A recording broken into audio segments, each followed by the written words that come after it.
2019 में जलियांवाला बाग हादसे को 100 साल पूरे हुए, लेकिन सदियों बाद भी उस आतंक से मिले जख्म पूरी तरह से भरे नहीं हैं। एक शख्स थे जिन्होंने ठान लिया था कि इस हादसे के खलनायक को बाकायदा सजा मिले, उधम सिंह। इनकलाब और इंतकाम की ये कहानी को अंजाम तक पहुंचने में 20 साल से भी ज्यादा लगे और फिर उन्हें टाइटल मिला शहीद आजम का। उधम सिंह का जन्म पंजाब में 1899 में हुआ था और जन्म के वक्त उनका नाम था शेर सिंह। बाद में उनका नाम पड़ा Udham, which coincidentally translates to uproar in English, कुछ ऐसा जो वो खुद आगे जाके करने वाले थे। छोटी सी उम्र में माँ बाप को खो देने के बाद उधम सिंह को अपने भाई के साथ एक अनाथ आश्रम में शरण लेनी पड़ी। अनफॉर्चुनेटली कुछ ही टाइम में उनके भाई भी दुनिया से चल बसे। अपनों को खोकर और कड़ी मुश्किलों का सामना करते हुए बड़े हुए उधम सिंह ने वर्ल्ड वॉर 1 में ब्रिटिश इंडियन आर्मी को सर्व भी किया। जहां अंग्रेजों के लिए लाखों की तादाद में इंडियंस मैदान में अपनी जान की बाजी लगा रहे थे, वही अंग्रेज ग्रैटिट्यूड की जगह तोहफे में भारतीयों पर एक पे एक जुल्म ढा रहे थे, जैसे कि ये द रोलैट एक्ट। इस एक्ट ने पूरे देश में डिसेंट की एक लहर ला दी और आने भी थी। इस एक्ट के अकॉर्डिंग लोगों को विदाउट ट्रायल डिटेन किया जा सकता था। सब जगह इसके खिलाफ लोग आवाज उठा रहे थे। 13 अप्रैल 1999 को अमृतसर के जलियांवाला बाग में हजारों लोग इकट्ठे हुए। बैसाखी का मौका था उसे मनाने, और कुछ वहां गवर्नमेंट के खिलाफ कुछ दिन पहले हुए 2 लीडर्स के अरेस्ट और थोड़े प्रोटेस्टर्स पे हमले के खिलाफ आवाज उठाने आए थे। ब्रिगेडियर जनरल रेजिडेंट डायर ने उस वक्त अनलॉफुल असेंबली पर प्रोहिबिशन लगा रखा था। जब उनको लोगों के इकट्ठे होने की खबर मिली, वो जलियांवाला बाग कुछ ट्रूप्स के साथ पहुंचे। उस बाग में सिर्फ एक एग्जिट थी और बाकी सब जगह ऊंची दीवारें, बिना कोई हथियार वाली जनता, जिनमें औरतें और बच्चे भी शामिल थे, उन पर डायर ने अपने ट्रूप से फायरिंग करवाई। अगले 10 से 15 मिनट तक 1650 राउंड्स फायर हुए। ऑफिशियल फिगर्स के मुताबिक लगभग 300 से 400 लोगों ने अपनी जान गंवाई। हालांकि रिपोर्ट्स कहती है कि एक्चुअल नंबर ऑफ डेथ्स इससे बहुत ज्यादा थी। जलियांवाला बाग के हादसे के वक्त पंजाब के लेफ्टिनेंट गवर्नर थे सर माइकल ओडवायर, जिन्होंने रेजिनाल्ड डायर को जलियांवाला बाग मैसेकर के लिए सपोर्ट भी किया था। इसे पूरी तरह से पुख्ता नहीं किया जा सका, पर रिपोर्ट्स कहती हैं कि उस दिन जलियांवाला बाग में गोलियों की बौछार के बीच 19 साल के उधम सिंह भी मौजूद थे, और ये भी कि बाद में उन्होंने उस बाग की खून से लदी मिट्टी को अपने हाथ में लेकर ये शपथ ली कि वो इसका बदला जरूर लेंगे। जिसने पहले से ही जिंदगी में इतने उतार चढ़ाव देख लिए थे, उनके लिए भी ये कितना खौफनाक रहा होगा, ये सोचना आपके और मेरे लिए बहुत मुश्किल है। ये है अनीता आनंद। इन्होंने एक किताब लिखी है द पेशेंट असैसिन। ये किताब में उधम सिंह की लाइफ के बहुत से पहलू कवर हुए। इस बुक को हमने एक्सेस किया और ढेर सारी डिटेल्स बाहर आई। बुक से ये भी जाहिर हुआ कि उधम सिंह को सिर्फ जलियांवाला बाग मैसेकर का बदला लेने वाले व्यक्ति के रूप में देखना सही नहीं होगा। Udham Singh was much more than that. Massacre के बाद उधम सिंह को पैसे की किल्लत झेलनी पड़ी। कभी काम था, कभी नहीं। उन्हें स्टेशन के बाहर पानी की टंकियों के पास सोने की जगह मिलती और उनका पेट गुरुद्वारे के लंगर से भरता। इसी दौर में उधम सिंह को British owned Uganda railway company में नौकरी मिली और उधम सिंह निकल लिए ईस्ट अफ्रीका। लेकिन लगभग 1 साल बाद वो वहां से डिसअपियर हो गए। माना जाता है कि ईस्ट अफ्रीका में उधम सिंह को वो मिला जो उन्हें उनकी मंजिल के और करीब ले जाता।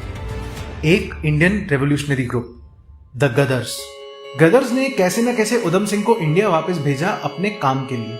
जलियांवाला बाग मैसेकर के बदले को पूरा करना था और उधम सिंह इंग्लैंड जाना चाहते थे, क्योंकि अब रेजिनाल्ड डायर और सर माइकल ओडवायर दोनों इंग्लैंड वापस जा चुके थे। उधम सिंह ने एक दाव खेला।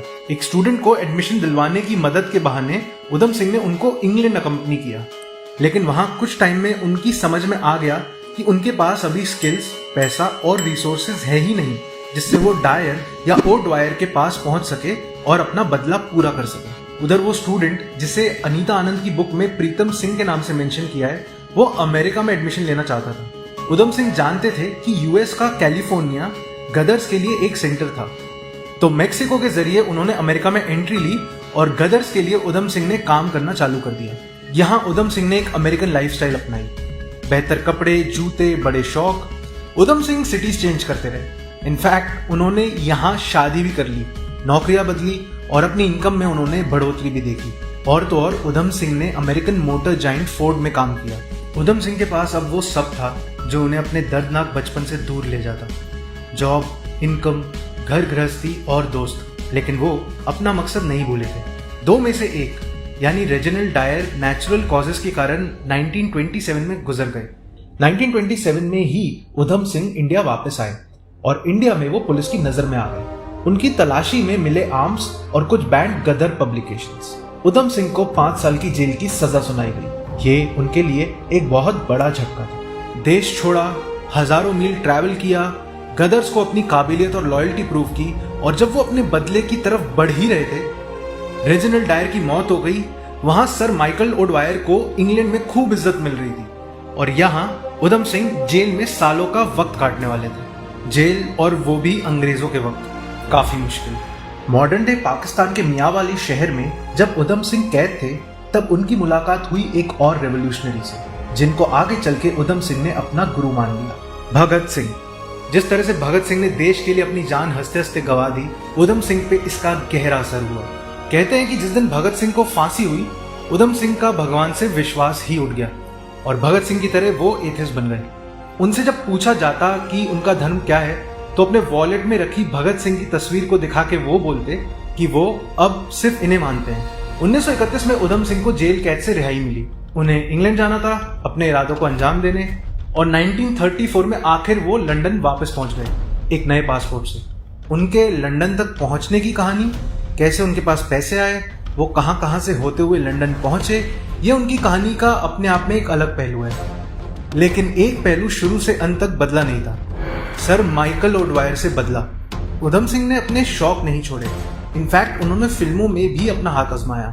अपनी एक्टिविटीज, अलग अलग आइडेंटिटीज और एड्रेसेस से वो अथॉरिटीज की नजर में थे। कुछ साल बाद उधम सिंह ने एक नया नाम अपनाया, Mohammad Singh Azad, a symbol of unity amongst all religions, जिस बात में खुद उधम सिंह बिलीव करते थे। कुछ रिपोर्ट्स कहती हैं कि ये नाम था राम मोहम्मद सिंह आजाद। मार्च 1940 में आया वो दिन जब उधम सिंह के सामने उनकी मंजिल खड़ी थी।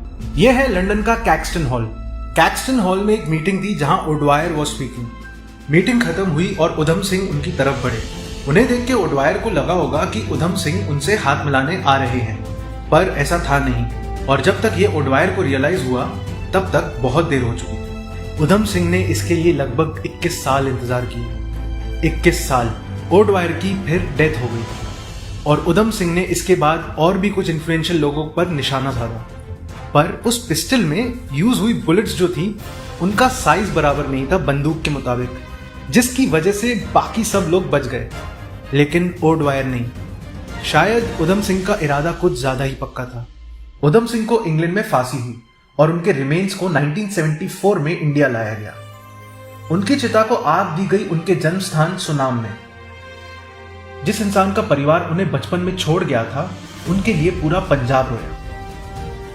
उनकी चिता को आग दी तब के पंजाब के चीफ मिनिस्टर और आगे जाके इंडिया के प्रेसिडेंट बने यानी ज़ैल सिंह ने।